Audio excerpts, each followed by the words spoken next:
Saludos a todas y a todos.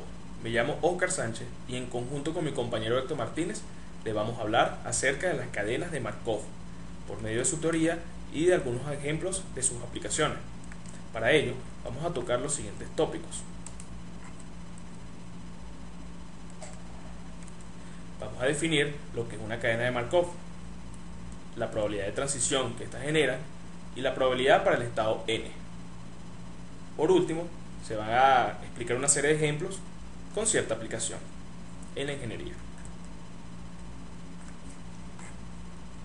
Las cadenas de Markov son un proceso en tiempo discreto en el que la variable aleatoria x sub n va cambiando con el paso del tiempo. Lo que quiere decir, como lo expresa por acá la gráfica, que una secuencia de variables aleatorias van a cambiar de un estado a otro en función del tiempo. Por lo tanto, las cadenas de Markov obedecen a la propiedad markoviana, donde que establece que una secuencia solo depende del estado inmediato anterior. Matemáticamente expresándolo, sería que la probabilidad que una secuencia de x sub n que sea igual a j va a depender de x sub n menos 1. Se define una cadena homogénea cuando las probabilidades no dependen del tiempo en que se considere, y se puede expresar matemáticamente como la probabilidad de i sub j igual a la probabilidad de la secuencia x sub n en el estado j, dado que x sub n menos 1 sea igual a i. Ahora le voy a hablar de lo que serían las probabilidades de transición, que obedece a la notación que se dijo anteriormente cuando una cadena es homogénea para finito m posibles estados, donde se podría decir que i y j son igual a toda la secuencia de los estados m si la probabilidad es mayor a 0. De allí que el estado de sub 1 se puede comunicar con el estado de sub j. Entonces, para cada i fijo, los valores de la probabilidad de i sub j son una distribución de la probabilidad. Lo que quiere decir que esto sucede porque en cada paso puede ocurrir algún suceso, e sub 1 sub e sub m, los cuales son mutuamente excluyentes. Las probabilidades de transición satisfacen o pueden ser concretas o se pueden concretar cuando la probabilidad sea mayor a 0 y que satisfaga lo que sería la teoría de la probabilidad total, donde la sumatoria de todas ellas sea igual a 1. Se pueden expresar de forma matricial y si en caso existen dos matrices, esta puede generar o tener como resultado una tercera matriz. Ahora lo voy a dejar con mi compañero Héctor Martínez, que le va a continuar hablando sobre el siguiente punto. ¿Qué tal? Mi nombre Es Héctor Martínez. Yo les voy a conversar acerca de la probabilidad para el enésimo estado.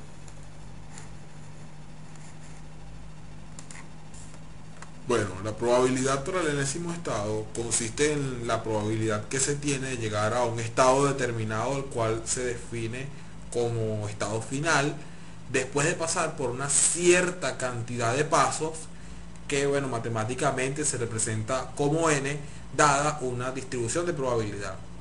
A nivel de notación, esto se muestra encerrando entre llaves la probabilidad de un estado i elevado al estado que se está evaluando. En el caso de la lámina observamos el estado inicial, por lo tanto el exponente es 0. Entonces, si yo quiero hablar de una probabilidad de llegar a un estado j en un solo paso, yo debo considerar el teorema de la probabilidad total.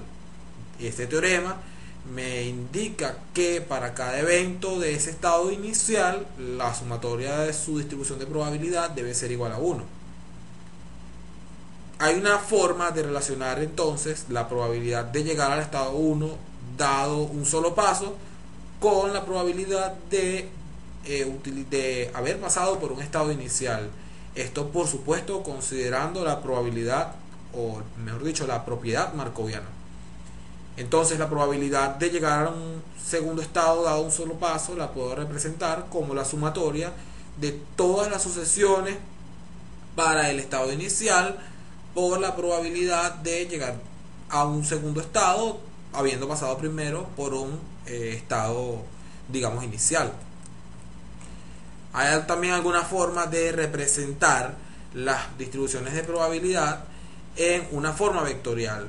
Entonces yo puedo representar el estado inicial elevando la probabilidad a la 0, como lo había indicado anteriormente, y de esta manera realizar un vector que incluya todas las distribuciones de probabilidad para ese estado inicial. Y lo mismo puedo hacerlo para el segundo estado, que para nuestro caso es el estado J, o para cualquier estado.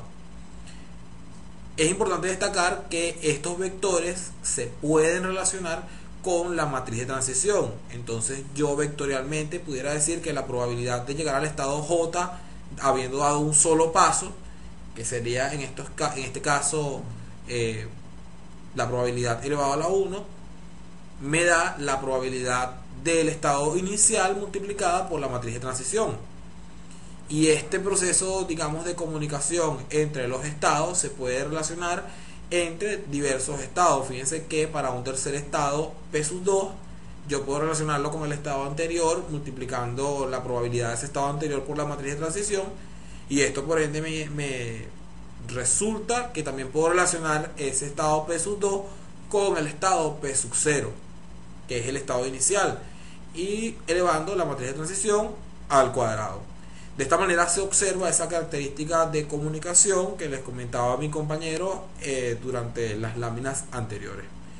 En este sentido, yo puedo obtener la probabilidad para el enésimo estado relacionándolo con el estado anterior a ese enésimo, o bien con el estado inicial, donde la probabilidad de ese enésimo, por supuesto, también va a tener una matriz de transición que viene relacionada durante todo el proceso estocástico, y también va a tener su propia distribución vectorial. Esta matriz entonces es una probabilidad incondicional de estar en un estado J tras haber pasado por el enésimo estado, dado que la probabilidad inicial resulta de una variable aleatoria. Fíjense que entonces para llegar a ese estado inicial debe haber pasado mi proceso estocástico por n pasos. Debe haber iniciado en un estado inicial, pasar a un segundo estado, un tercer estado, así hasta llegar al estado final. Y bueno, esta transición en n pasos se refiere a cuando un proceso que inicia en un estado inicial debe pasar a un estado J, y durante su trayecto va variando el estado por el que va, digamos, pasando. Esta analogía es muy utilizada en procesos que son de gran complejidad y procesos que varían en el tiempo, y es por ello que su estudio es justificado dentro del campo de los procesos estocásticos.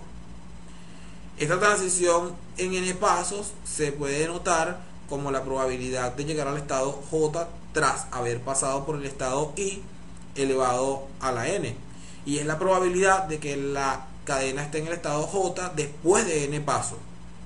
Su distribución de probabilidad se define también, digamos, utilizando las variables aleatorias, de tal manera que es la probabilidad de llegar a un estado final tras haber pasado por su estado inicial.